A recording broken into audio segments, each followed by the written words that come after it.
সওদাগর, মিশা সওদাগর বলছে। শহীদ হাসান মিশা বাংলা চলচ্চিত্রে যিনি মিশা সওদাগর। জন্ম 1966 সালের 4 জানুয়ারি পুরনো ঢাকার সাতরওজায়। 1986-তে বাংলাদেশ চলচ্চিত্র উন্নয়ন সংস্থা এফডিসি আয়োজিত নতুন মুখ কার্যক্রমে নির্বাচিত হন। পরিচালক ছটকু আহমেদ পরিচালিত চেতনা ও অমর সঙ্গী ছবিতে অভিনয় করেন। পরবর্তীতে মিশা সওদাগর আশা ভালোবাসা চলচ্চিত্রে খল চরিত্রে অভিনয়ের মাধ্যমে নিজেকে নতুন করে প্রকাশ করেন। জাহান মানে দুনিয়া আর মায়ের ধইরা আনলে। চলচ্চিত্র দর্শক এবং নির্মাতারা খল চরিত্রে মিশাকে দারুণভাবে গ্রহণ করে। এই ইন্সপেক্টর, তুই আমার ভাইজানকে চিনিস না। এরপর শুধুই সাফল্যের পথ ধরে সামনে হেঁটেছেন। দীর্ঘ প্রায় 4 দশকে অভিনয় করেছেন উল্লেখযোগ্য সংখ্যক চলচ্চিত্রে, স্বীকৃতিও অর্জন করেছেন। এ পর্যন্ত 3 বার বাংলাদেশ জাতীয় চলচ্চিত্র পুরস্কার অর্জন করেন, পেয়েছেন বচসাস পুরস্কার সহ আরো অনেক অনেক সম্মাননা। রূপের ঝলক রাশি রাশি পোড়ায় আমায় দিবানিশি। মিশা সওদাগর বাংলা চলচ্চিত্রের খল চরিত্রে এই সময়ের একটি ধারার নাম। আজ তার 60 বছর পূর্ণ হল। শুভ জন্মদিন মিশা সওদাগর। চ্যানেল আই পরিবারের অনেক অনেক শুভেচ্ছা এবং ভালোবাসা। পর্দায় তিনি একজন খলনায়ক, নির্মাতাদের কাছেও তিনি একজন সফল খলনায়ক, কিন্তু সামগ্রিক বাংলা চলচ্চিত্রের জন্য তিনি একজন নায়ক। চলচ্চিত্র প্রেমীদের জন্য তিনি একজন উজ্জ্বল নক্ষত্র। তিনি একজন মিশা সওদাগর। আজ তার 60তম জন্মবার্ষিকীতে আমাদের এই বিশেষ আয়োজন তাকে উপলক্ষ করে। শুভ দুপুর প্রিয় দর্শক, সকলকে শুভেচ্ছা, সাদর আমন্ত্রণ চ্যানেল আয়ের পর্দায় ফ্রেশ প্রিমিয়ামটি তারকা কথনের আজকের এই বিশেষ পর্বে। প্রিয় দর্শক, আজকের এই আয়োজনকে স্মরণীয় করে রাখতে আমাদের সাথে যারা আমন্ত্রিত অতিথি হয়ে এসেছেন, শুরুতে তাদের সাথে একটু পরিচিত হব। আমাদের সাথে আছেন চলচ্চিত্র পরিচালক ছটকু আহমেদ, আমাদের সাথে আছেন চিত্রনায়িকা অপু বিশ্বাস, আমাদের সাথে রয়েছেন বাংলাদেশ চলচ্চিত্র সাংবাদিক সমিতির সাধারণ সম্পাদক রাহাত সাইফুল, এবং সাথে রয়েছেন আমাদের আজকের আয়োজনের মধ্যমণি মিশা সওদাগর। প্রিয় দর্শক, শুরুতেই আপনাদেরকে একটু বলে রাখতে চাই যে একজন মিশা সওদাগরের জীবনী, তার ক্যারিয়ার, তার কর্মজীবন, এটি পর্দায় ঠিকভাবে, সুন্দরভাবে, যথাযথভাবে যিনি উপস্থাপন করতে পারবেন, আজকের সঞ্চালনার দায়িত্বে তিনিই রয়েছেন আমাদের বিশিষ্ট চলচ্চিত্র সাংবাদিক জনাব আব্দুর রহমান। তিনি আজ পুরো আয়োজনটি সঞ্চালনা করবেন, তার কাছে আমি দায়িত্বটি সমর্পণ করব। তার আগে আমরা আবারও জানাতে চাই আমাদের একজন মিশা সওদাগরকে জন্মদিনের অনেক অনেক শুভেচ্ছা, ফুলেল সংবর্ধনা দিতে চাই আমাদের সকলের পক্ষ থেকে, চ্যানেল আই পরিবারের পক্ষ থেকে।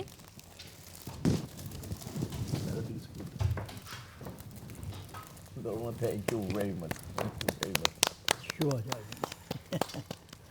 ফুলটি সবার কিন্তু আচ্ছা তোমাকে উপলক্ষ করে, ও আচ্ছা আচ্ছা জি জি thank কারণ you very সবগুলো ফুল আজকে উপস্থিত। much. আচ্ছা আচ্ছা জি জি জি জি তো আজকে আয়োজনটি উপভোগ করব দর্শকদের সাথে নিয়ে। আমিও পর্দার আড়াল থেকে আপনাদের সকলের জন্য অনেক অনেক শুভকামনা এবং জন্মদিনের শুভেচ্ছা আবারও আপনাকে। thank you very much. ধন্যবাদ সঞ্জিদা। সম্ভবত এই প্রথম তারকা কথনে সঞ্চালক হিসেবে আমি উপস্থিত, জি ভাইয়া জি একটি বিশেষ কারণে। honored. তুমি আমার অনেক পছন্দের একজন মানুষ সুদীর্ঘকাল ধরে। তো আজকের এই দিনটিতে আমি নিজেও আনন্দিত যে তোমার এবং ছোটকু ভাইয়ের পাশাপাশি বসার কারণে। মিশা সওদাগর নাম একটি,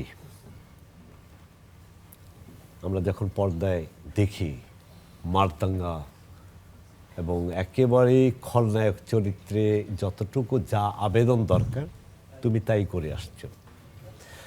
আজকে তোমার 60তম জন্মদিন। আমরা চ্যানেলের পক্ষ থেকে তোমাকে আবারও শুভেচ্ছা জানাই, অভিনন্দিত করছি। কেমন আছো তুমি? আলহামদুলিল্লাহ, আমি কৃতজ্ঞ, আমি সম্মানিত। আমি কৃতজ্ঞতা প্রকাশ করতে চাই আজকে গোটা চ্যানেলের পরিবারকে। কৃতজ্ঞতা প্রকাশ করবো আমার বাবা, আমার জন্মদাতা বাবা মোহাম্মদ যিনি ইসমাইল। তোমাকে বড় পর্দায় প্রথম জি হাজির করেছেন। জি জি ছটকু আহমেদ। আমার বোন ফিল্মে সবচেয়ে বেশি, আমার যদি 1000 ছবি হয়ে থাকে, 200 ছবিতে আমার বোনের চরিত্র উপবিশ্বাস। কিন্তু বোন পর্দায় আবার নায়িকা হিসেবে নিশ্চয় নায়ককে কিল ঘুষি যা মারার তুমি মেরেছো। রাইট রাইট তুলে দেওয়া, অপহরণ করা। এবং আমার ছোট ভাই রাহাত সাইফুল, ও মানে অত্যন্ত পছন্দ করি, এবং আপনি আমার অভিভাবক ফিল্মের সেই 35 বছর যাবৎ। তো আমি আসলেই চ্যানেল আই পরিবারের কাছে আমি রিয়েলি মানে আমি কি বলবো, গ্রেটফুল। এবং যে একমাত্র চ্যানেল আমি বলবো চ্যানেল আই যিনি শিল্প এবং মানে শিল্পীদেরকে যে হারে সম্মান করে, এটা অন্য কোনো জায়গায় পাই না। বিশেষ করে একটা নাম না বললে না, সেটা হচ্ছে আমাদের সাগর ভাই, যিনি শিল্পে এবং শিল্পীকে এবং সংস্কৃতিকে কিভাবে লালন করেন, কিভাবে সম্মান দেন, এটা শুধুমাত্র ওনার পক্ষে সম্ভব। যার নাম সাগর, মানে মানুষটাও সাগর, মনটা সাগরের মতো। আমি তার দীর্ঘায়ু কামনা করি এবং চ্যানেলের আমি অনেক অনেক কৃতজ্ঞতা প্রকাশ করি। আরেকটি পরিচয় তোমার আছে, সেটি হচ্ছে সাংগঠনিক পরিচয়। বাংলাদেশ চলচ্চিত্র শিল্পী সমিতির সভাপতি তুমি বর্তমানে আছো, এবং দীর্ঘদিন ধরে এই সমিতির নেপথ্য কারিগর হিসেবে কাজ করে আসছো, এবং প্রকাশ্যেও তোমার অনেকগুলো অ্যাক্টিভিটিস আছে যেগুলো হয়তো কথার সময় আমরা হয়তো মানে আলাপ আলোচনার মধ্যে নিয়ে আসবো। ছোটকু ভাই, জি ভাই। 1986 সাল এফডিসির দ্বিতীয়তম নতুন মুখের সন্ধানের প্রকল্প, প্রথমটি হয়েছিল 84 সালে, যার মাধ্যমে আমরা অনেকগুলো শিল্পী পেয়েছিলাম, মান্না দিদি থেকে শুরু করে সেলিকাদের থেকে শুরু করে পরবর্তী ব্যাচ হচ্ছে যেটির মাধ্যমে আমরা খুঁজে পাই মিশা সওদাগরকে। এবং মিশা সওদাগরকে আপনি প্রথম বড় পর্দার জন্যে আপনি তাকে নিয়ে কাজ করেছেন সম্ভবত চেতনা নামের চলচ্চিত্রে। ও তো শুরুই করেছিল নায়ক হিসেবে। হ্যাঁ, দুর্দান্ত পারফরমেন্স করছিল নায়ক হিসাবে। সে কথা বললে মানে তার আগে একটু বলে নিই যে নতুন মুখের মানে একটা সবাই যারা সিলেক্ট হয়েছিল 29 জন, তাদের নিয়ে এফডিসি আমাকে একটা শর্ট ফিল্ম বানাতে বলেছিল, ঘোড়ার ডিম। সেখানে কিন্তু দারুণ পারফরমেন্স করেছিল, এবং ওই পারফরমেন্স দেখেই আমরা চিন্তা করলাম বড় পর্দায় কয়েকজনকে নিয়ে আমরা একটা ছবি বানাই, এবং সেটা চেতনা মানে ইয়ং ছেলেমেয়েদের। সেখানে তুখোর নাচতো, ওর নাচ দেখে আমরা তো মানে তখন মিঠুন চক্রবর্তীর সাথে আমরা তুলনা করতাম, এত সুন্দর। আমার ছবিতেও একটা আছে ধূপ নিয়ে নাচা, মানে অনেক রকম নাচতো। তারপরে একটা শট ছিল চেতনার মধ্যে যে পাহাড়ের উপরে গুলি খাবে, তো আমি বললাম যে গুলি খেয়ে তুমি এখানে পড়ে যাও, তারপর ডামি দিয়ে গড়িয়ে গড়িয়ে পড়বে। বলে না বাবা, আমি ওই পাহাড়ের উপর থেকে, লাল পাহাড় কক্সবাজারে, সেখান থেকে গুলি খেয়ে গড়িয়ে গড়িয়ে নিজে একেবারে নিচে এসে পড়েছে। আমরা তো দৌড়িয়ে গেছি, কী অবস্থা দেখলাম। না ঠিক আছে, মানে অসম সাহসিক মানে একটা ছেলে, যে কোনো শট দিতে কোনো ভয় পায় না। অনেকে ডামি চায় না, ও ডায় না, আগে যে নিজে চেষ্টা করে।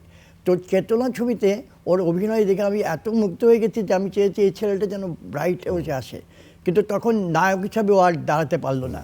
এবং তখন আমাকে জিজ্ঞেস করলো, আমারই লেখা একটা ছবি আশা ভালোবাসা, তুমি যদি রিজবির করা, আমাদের শাওন সাগরেরই।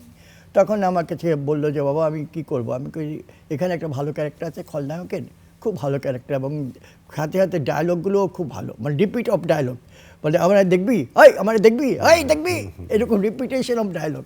তো মিশা দারুণ করে ওই যে স্টাবলিশ হলো, তারপরে তাকে পিছিয়ে ফেলে তাকাতে হয়নি, খালি চলছে 850 উপরে ছবি আজ পর্যন্ত সে করে গেছে। খলনায়ক হচ্ছে আবার কৌতুক অভিনেত্রতে হচ্ছে, মানে আমি এখন তাকে কোনো খলনায়ক বলবো না, নায়ক বলবো না, আমি তাকে এখন অভিনয় শিল্পী বলবো। একজন মর্যাদাপূর্ণ এবং অসাধারণ অভিনয় শিল্পী, যে প্রত্যেকটা অসাধারণ জনপ্রিয়, অনেক ছিল। এবং এই যে কিছুদিন আগে একটা ছবি হচ্ছে বেপরোয়া, তার মধ্যে একটা মির্জার ক্যারেক্টার করেছে, মনে হয় যেন আভিজাত্য এবং যে ব্যক্তিত্ব সব এক মিশা সওদাগরের জন্য চরিত্র তৈরি। বরবাদ আমার কাছে এত ভালো লেগেছে। সাকিবের বাবা না, অনেক ভালো হয়েছে ভাই। আমি মিশা সওদাগরের, হ্যাঁ, কিন্তু বাস্তব জীবনে যদি আমরা মিশাকে দেখি আর পর্দা যদি দেখি, একেবারেই আলাদা। কিন্তু একদম আলাদা। মিশা এমন একটি চরিত্র যে খলনায়ক শব্দটি ব্যক্তিগত জীবনে ওর সঙ্গে যায় না, কিন্তু পর্দায় আবার দুর্দান্ত। মিশা, শুরুতে ইচ্ছা ছিল একরকম, তারপরে আমরা খুঁজে পাই দুর্দান্ত এক খলনায়ককে। আমি খলনায়কই বলি কারণ পর্দায় সবচেয়ে বেশি পপুলার, তোমার এন্ট্রিটাই দর্শক অন্যভাবে নেয়। আজকে জীবনের এই প্রান্তে এসে তোমার প্রায় 36 বছর চলচ্চিত্র কেরিয়ার, 86 যদি ধরি তাহলে 36 বছর, কেমন লাগছে? মানে যেমন প্রাপ্তি তো অনেক, আমার যোগ্যতা চাইতেও সৃষ্টিকর্তা এবং কলাকুশলী এবং দর্শক মহোদয় যা দিয়েছেন সেটা আমার যা পাওয়া ছিল আমার মনে হয় আমার যোগ্যতা থেকে অনেক অনেক বেশি। পাশাপাশি একটা মানে আমরা যখন মানে একটা অতৃপ্ত মানে থেকে যাই মানুষ হিসাবে, সেটা যে যখন আমরা এসছিলাম, যখন আমরা আজকে প্রায় 30-40 বছর, এটা ফুল ইন্ডাস্ট্রি ছিল, এখানে একটা সিস্টেম ছিল, এখানে বড়দেরকে দেখা, বড়দেরকে মানা, বড়দের পথ অনুকরণ করা এবং সম্মান করা এবং সবসময় তাদের কানেকশনে থাকা, তো ইন্ডাস্ট্রি ছিল মনে হয়। তো বাট এটা এখন আর এটাকে ইন্ডাস্ট্রি মানে রেখে যেতে পারলাম না, এটাই ভগ্নাংশ। হ্যাঁ, এইটাই কষ্ট দেয়। আর মানে বাকি তো আমি বললাম যে আমি যোগ্য, আমার যতটুকু যোগ্যতা আছে এর চাইতে সৃষ্টিকর্তার এই দেশের মানুষ আর কলাকুশলী আমাকে অনেক বেশি দিয়েছে। অপুর কাছ থেকে পরে শুনবো। রাহাত সাইফুল, একজন সাংবাদিক হিসেবে দীর্ঘদিন ধরে মিশা সওদাগরকে তুমি দেখে আসছো, কাজও করে আসছো, কি মনে হয়? মিশা ভাই, কিন্তু একটু বলার আগে আমি একটু বলে নিচ্ছি যে আজকে স্টুডিওতে যে 4 জন, আমি বাদে যে 4 জন আছে, সবাই আমার কাছে স্পেশাল। এই অর্থে স্পেশাল, আমি যদি বলি আব্দুর রহমান, উনি হচ্ছে বাংলা চলচ্চিত্রের সাংবাদিকতার পথিকৃৎ, যার কাছ থেকে প্রতিনিয়ত শিখছি। এবং স্পেশালি আমি বাসুরাসের এখন যে সেক্রেটারি হয়েছি সেটার জন্য আব্দুর রহমান ভাইয়ের অনেক অবদান রয়েছে। তারপর যদি আসি আমাদের ছোটকু ভাই, উনি অত্যন্ত ভালো মানুষ, ওনার সাথে দীর্ঘদিনের সম্পর্ক, ওনার সাথেও আমার অনেক কাজ হয়েছে। আর আমার পাশে বসা হচ্ছে অপু বিশ্বাস, আমার বন্ধু, এবং চলচ্চিত্র অঙ্গনে একমাত্র আমার খুব কাছের যে বন্ধু সেটা হচ্ছে অপু বিশ্বাস। আর আজকে যাকে ঘিরে আয়োজন, আমাদের সবার প্রিয় মিশা ভাই, ওনাকে নিয়ে একটা কথা আমি বলতে চাই যে আমি যখন চলচ্চিত্র সাধারণ সম্পাদক হয়েছি সাংবাদিক সমিতির, তখন উনি আমাকে ফোন দিয়েছিলেন। তখন ফোন দেওয়ার পরে উনি একটা কথা বলছিলেন, সেটা আমার জন্য বড় লিসেন হয়েছে। সেটা হচ্ছে যে রাহাত, তুমি যেমনটা আছো এমনই থেকো, তুমি চেঞ্জ হও না। হ্যাঁ, তোমার যে ইনোসেন্ট যে বিষয়টা আছে তুমি এটা কখনো চেঞ্জ করো না। এবং এটা আমার কাছে পরে মনে হলো যে দারুণ কথা, তো যে এটা আমার কাছে মনে হচ্ছে লিসেন বড় একটা। আর মিশা ভাইয়ের আন্তরিকতা সবসময় আমাদেরকে মুগ্ধ করে। আমরা অনেক জুনিয়র এবং আমরা চলচ্চিত্র এসেছি অনেক পরে, কিন্তু উনি সবসময় আমাদেরকে ফোন দিয়ে কোথাও দূরে চলে যাওয়া বা খাইতে আড্ডা দেওয়া। ইভেন আমরা আজকেও, হ্যাঁ, গত রাত্রেও দেখলাম তোমরা সেই লালবাগে তার জন্মদিন পালন করেছে। হ্যাঁ, দারুণ দারুণ ঐতিহ্যবাহী লালবাগের খাবার টাবার দিয়ে আমরা শুধু শুনলামই। অপু, বোন ঠিক আছে, ব্যক্তিগত জীবনে প্রচুর কাজ করেছো তোমরা একসঙ্গে। মিশা সওদাগরের কাছ থেকে কতটুকু আঘাত পেয়েছো? তুলে নিয়ে যাওয়া ছবির চরিত্রে দাঙ্গা হাঙ্গামা করা, তোমার কাছ থেকে নায়ককে ছিনিয়ে নিয়ে গিয়ে কিল ঘুষি মারা। আমি আসলে একটু ব্যতিক্রম কথা বলবো। সেটি হচ্ছে মিশা ভাইয়ের প্রথম যে প্রতীকীটা বলবো সেটি হচ্ছে উনি আপাদমস্তক একজন বুদ্ধিমান মানুষ, যেখান থেকে আমার মনে হয় যে সবসময় যে প্রশ্নগুলো সবসময় আমাদেরকে করা হয় যে নতুনদেরকে কি বলবেন, কি করবেন, তো আমি আমার মাঝে ওটা কখনোই খুঁজে পাই না। তবে যেটা আমি মিশা ভাইয়ের কাছে দেখেছি খুবই কাছে থেকে, পারিবারিকভাবে দেখেছি, সেটি হচ্ছে যে মিশা ভাইয়ের থেকে বুদ্ধিমান এবং আমরা যে প্রফেশনে আছি সেই প্রফেশনটাকে কিভাবে সামনে এগিয়ে নিয়ে যাওয়া যায় সম্মানের সাথে, এবং আমি আমার নামটাকে সেই সম্মানভাবে ধরেই নিয়ে যাব, যেটা ভাইয়ের থেকে শেখার আছে। কারণ আমি যতটুকু জানি মিশা ভাই, সহকারী মিশা ভাই যে খল চরিত্রে অভিনয় করেছেন এরকম অনেকেই ছিলেন, প্রতিষ্ঠিত অনেকে ছিলেন, কিন্তু তারা কোনো না কোনো কারণে ছিটকে পড়ে গেছে। তো আজকে আমি এই কথাটা সুযোগ হয়েছে, আমি আসলে খুবই লাকি চ্যানেল আইকে ধন্যবাদ জানাবো যে আমার একটা ছোট্ট স্পেস করে দিয়েছে, যে আমার একটা গোপন কথা যেটা আমি বলতে চাই সেটি হচ্ছে যে আমারও সমসাময়িক অনেক নায়িকা বা অনেক আর্টিস্ট ছিলেন, কাজ করেছেন সফলতার সাথে, কিন্তু আজকে পর্যন্ত আবার এই যুগের যে নায়িকারা আসছে সেই নায়িকাদের সাথেও কিন্তু আমি একটু তাল মিলে কাজ করছি। এটা কিন্তু আসলে গোপনীয়তাভাবে আমি মিশা ভাইকে অনেক ফলো করি। সো একজন মহৎ মানুষ আর একজন গুণী মানুষের কাছে যে শেখার আছে তার কাছ থেকে প্রতিনিয়ত যে শিখেছি, আমি বোন হয়েছিলাম কিন্তু লুকিয়ে লুকিয়ে আমি আসলে তার এই ট্রিক্সগুলো শিখেছি যে কিভাবে নিজেকে রাখতে হয়। কিন্তু সাধারণত তুমি বিব্রত হও নাই, হ্যাঁ, খুবই স্মার্টলি জবাব দাও। আমি একটু বলি যে তোমরা তিনজনে একসঙ্গে অনেকগুলো ছবি করেছিলে, মিশা সওদাগর, তুমি এবং শাকিব খান। জি, হায়েস্ট ছবি মানে আপনি হ্যাঁ। বাংলাদেশে যদি যাবেন, মানে আমরা তিনজন থাকলে আমি সত্যিকার অর্থে বলি যে মান্নার মৃত্যুর পর থেকে আমি, সাকিব, অপু, শুধু আমরা তিনজন থাকলে ছবি হিট একেবারে একদম। আপনি দেখে নেন। আমি যেটা বলতে যাচ্ছি যে অপুর সঙ্গে শাকিব যখন প্রেম করত বিয়েটির আগে, অপু মন দিয়ে একটু শোনো, সেই কাছাকাছি তারা পর্দার দৃশ্যে তখন শাকিবকে সে কিল ঘুষি মারতো, তুলে নিয়ে যেত, কেমন লাগতো তোমার? আসলে এটা যেহেতু সিনেমা, সো আমি তো জানতামই, এবং আজকে শাকিব খানও এটা বলবে, আজকে শাকিব হয়তো যুক্ত হলে বা থাকলে ভালো লাগতো। আমার মনে আছে আমি, মিশা ভাই এবং শাকিব আমরা প্রথম একটা দেশের বাইরে শো করতে চাই, সেটা ছিল কাতারে। তো কাতার এয়ারওয়েজের টিকিটটা একটু এদিক সেদিক হওয়ার কারণে আমরা কিন্তু একটা ফ্লাইট মিস করে সেকেন্ড ফ্লাইটে যাই। তো আমার মনে আছে যে মারহাবা একটা লাউঞ্জ আছে, তো সাকিবও প্রচুর খাওয়ার পটু, ভাইয়াও কিন্তু, কারণ ভাইয়া পুরান ঢাকার, দুইজন যখন খেতে বসে ভাইয়া, এখানে আসলে আর কোনো শাকিবকে অনেক খায় মানে তখন মনে করেন মারহাবা লাউঞ্জে অপু খাবার বিরিয়ানি আমার, ওর আরো 3-4 আচ্ছা, ও যদি স্টার্ট করে ভাইয়া মনে আছে? ওর আবার চেহারা দেখে ও শেষ। তো মারহাবা লাউঞ্জে গিয়ে আমি দেখেছি যে মিশা ভাই এবং সাকিবের কম্পিটিশন খাওয়ার। তো সেক্ষেত্রে আরেকটা যেটা দেখেছি, ভাইয়া কিন্তু সঙ্গে সঙ্গে তাকে বলেছিল যে সাকিব এখন নামাজের টাইম হচ্ছে, চলো আমরা নামাজ পড়ে আসি। তো এই মানুষটা 5 ওয়াক্ত নামাজ পড়ে, কিন্তু আমি এই মানুষের কাছে আমি তখন শুনেছি যে 7 ওয়াক্ত নামাজও উনি আদায় করেন সুযোগ সুবিধা মোতাবেক, যেহেতু আমাদের শুটিং শিডিউল অনেক সময় 12টা-1টাও বেজে যায়। তো আমি একটি কথাই বলবো যে আসলে মিশা ভাই একজন সফল বাবা, প্রথমে সন্তানদের জায়গা থেকে সফল স্বামী, সফল অভিনেতা। আজকে বাংলাদেশে 60 বছর তার হয়েছে, আমি মনে করি না তার 60 হয়েছে।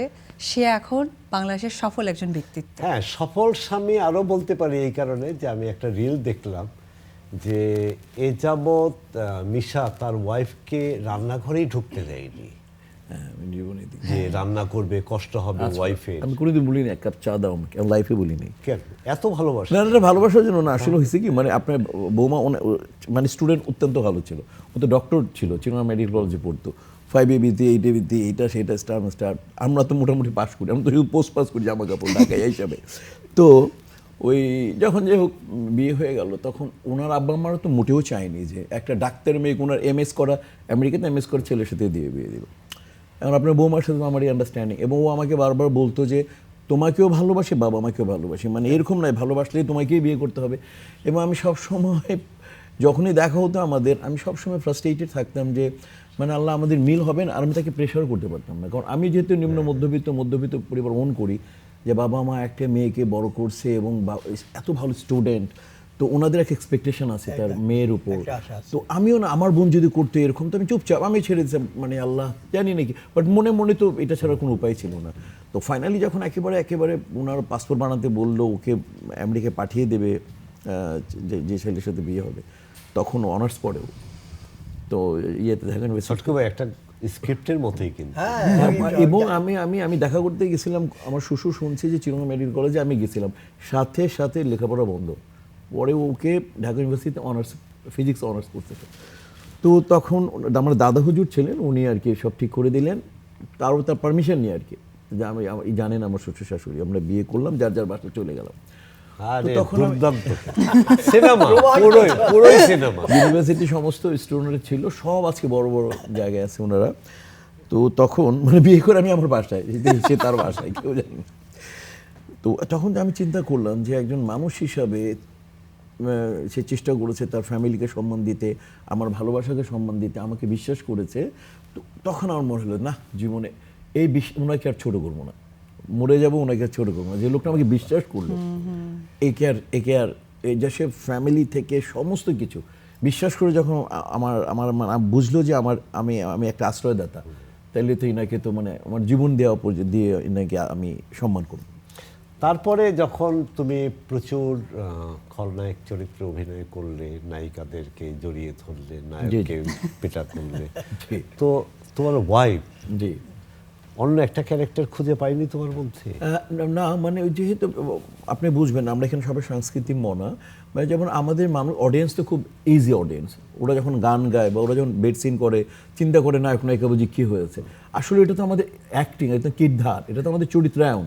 আমার এই সিনটাকে আমার সুন্দর করে করতে হবে। এখানে আমি ও বউ, ও প্রেমিক বা ও মনে করেন মেয়ে, তো আমরা তো আসলে অভিনয় করি, তো এটা আসলে যারা একটু চোখ কান নাক খোলা, তো আপনার বৌমা একটু মানে যেমন স্টুডেন্ট ভালো ছিলেন তেমন সংস্কৃতি মনাও ছিলেন, উনি জানে ইটস অল অ্যাবাউট অ্যাক্টিং। আমার জামাই যা করতেছে তাকে অনেক কথা শুনতে হয়েছে, তুমি ঢাকাইয়া বিয়ে করছো, জামাই ভিলেন করে, ভিলেন কেন বিয়ে করলাম, মানে ভিলেন মানে ও আপনি তো জানেন, জানি আমার বাবা জানে, ওরা জানে আমি লাইফে 60 ইয়ার্স, আমি কিন্তু লাইফে সিগারেট পান বিড়ি স্পর্শ করি নাই।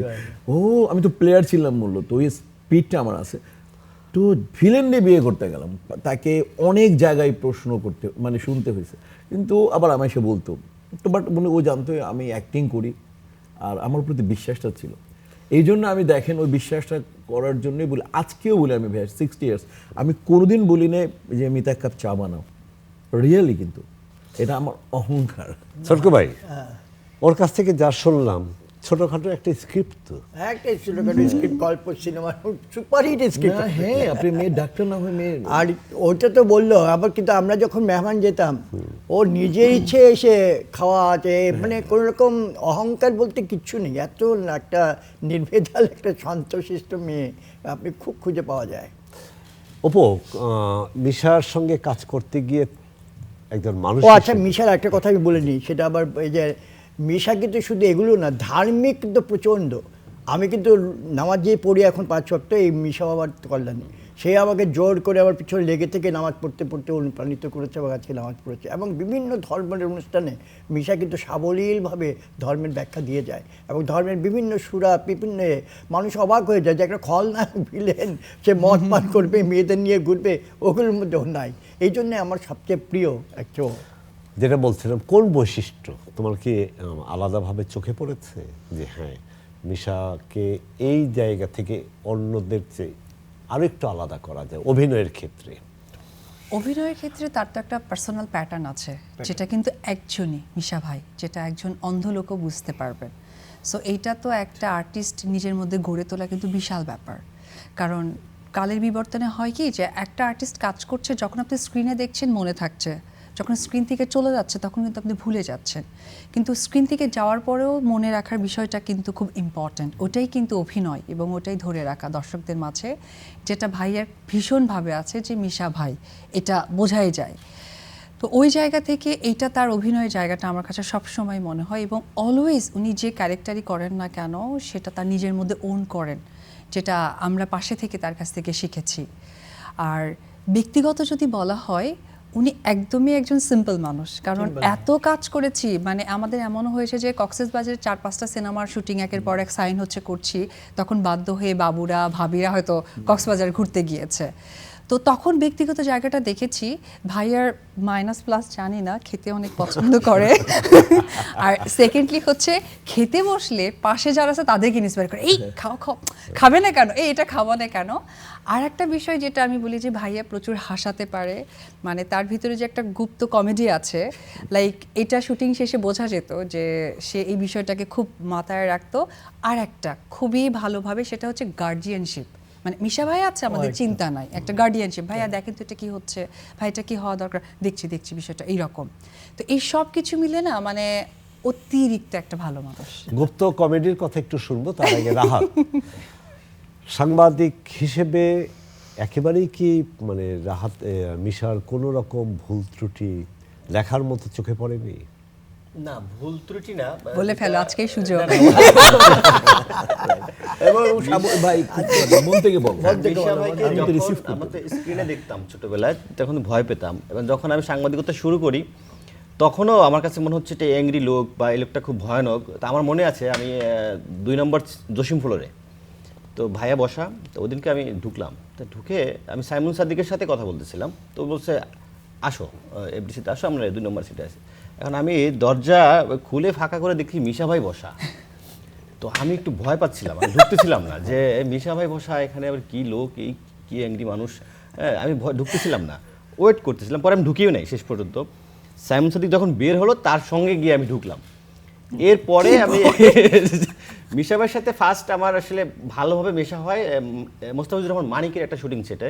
আমরা দীর্ঘ সময় ছিলাম, উনি আড্ডাবাজি, গল্প, খাওয়া দাওয়া সব কিছু মিলে মনে হলো যে না, মিশা ভাই অনেক আন্তরিক একজন মানুষ।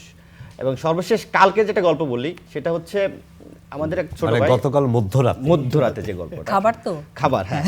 তো আসিফ আমাদের ছোট ভাই, তো আর টিভিতে জব করে। তো আসিফ বলতেছে, ভাই আমাদের গ্যাস্ট্রিকের সমস্যা, তো খাওয়া যাবে না এত খাবার। ভাই অনেক খাবারের অর্ডার দিয়ে ফেলাইছে। তখন ভাই বলতেছে অসুবিধা নেই। সে ওখান থেকে একজন লোক ডাকলো, ডেকে গ্যাস্ট্রিকের ওষুধ নিয়ে আসলো, এসে আমাদের প্রত্যেককে গ্যাস্ট্রিকের ওষুধ খাওয়ালো। খাওয়ায় আমরা সব খাবারগুলো খেলাম। খাওয়ার পরে বের হলাম। এখন সে বলতেছে না চলো আমরা পাকিস্তানি হালিম খাবো। এটা তো সম্ভবই না। এদিকে রুহুল মানে খাইতে খাইতে ওভারলোড, সে আর খেতে পারছে না। পরে ওর কি একটা পায়েস ছিল, ওটাকে প্যাকেট করে দিয়ে দিছে যে এটা তোমার খেতেই হবে। পরে ওটা রাস্তায় বসেও খেলো। তারপরে এখন বলতেছে পাকিস্তানি হালিম খেতেই হবে। পরে আমরা বললাম যে ভাই মাপ চাই, লাঞ্চে ভাইয়ার সাথে বসতাম না, কারণ কি খেতে খেতে ভালো মাছ খাবি না, না ভাইয়া না, আমরা তো একটু ডায়েট করি না, কিচ্ছু হবে না, যে এখনই তো শর্টে সব ঠিক হয়ে যাবে। তারপর আমি আর সাকিব আলাদা করে বের হইতাম। আমরা তিনজন ম্যাক্সিমাম বাইরে বলি, আউটডোর বলি। আমাদের রুমটা তিনজন বলতে আমি, অপু আর সাকিব, আমাদের তিনটা রুম পাশাপাশি থাকতো আর কি। আউটডোরে গেলে সাকিব অপুর যে ঘটনা, এর মধ্যে তুমিও মোটামুটি এই দুইটা সাকিব কিন্তু এখনো বলে, এই দুইটা এই একটা বিষয় আমার সাথে শেয়ার করেনি। আমি বড় হিসেবে আমি সবসময়, আমি তো বুঝি না পার্সোনাল ব্যাপারটাকে, আমি একটু চুপ থাকতাম। ও সুরাটা দেখতে আর কি, আর চোখে দেখতে না দেখতাম না, আমি বুঝতে পারতাম। বড় হিসেবে তো আপনি দেখেন, আমি তো ঈদ ওদের থেকে ঈদ বেশি দেখছি, তাই না?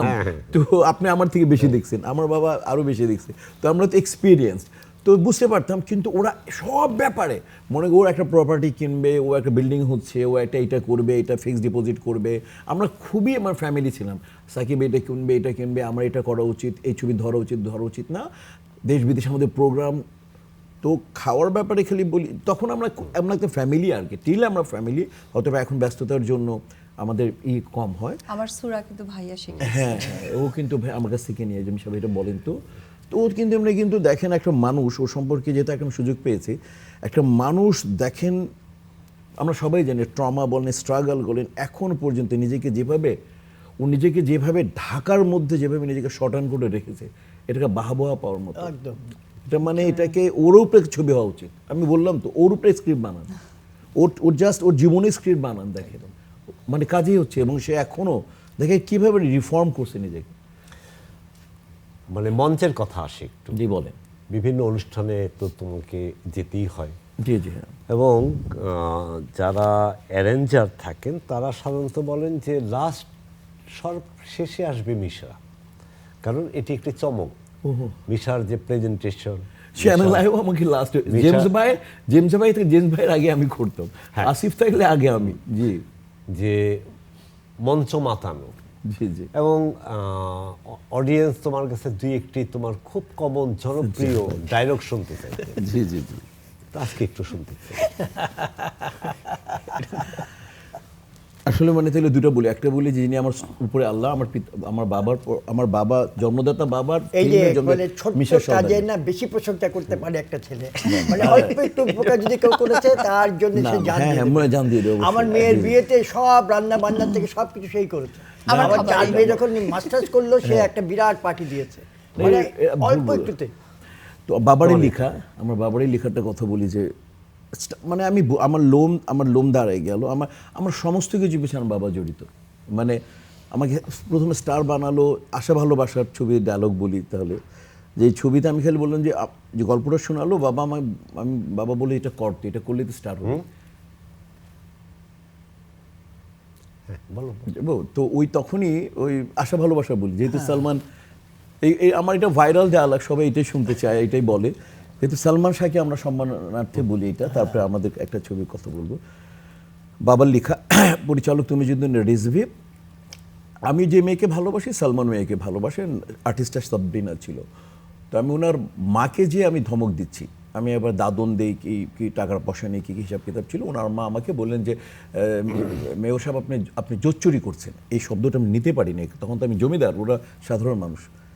এই জোচ্চোর শব্দটা বড় পরে আমার যে ডায়লগটা বলি, লাখ লাখ টাকার ব্যবসা আমার, কত টাকা, লাখ লাখ টাকার।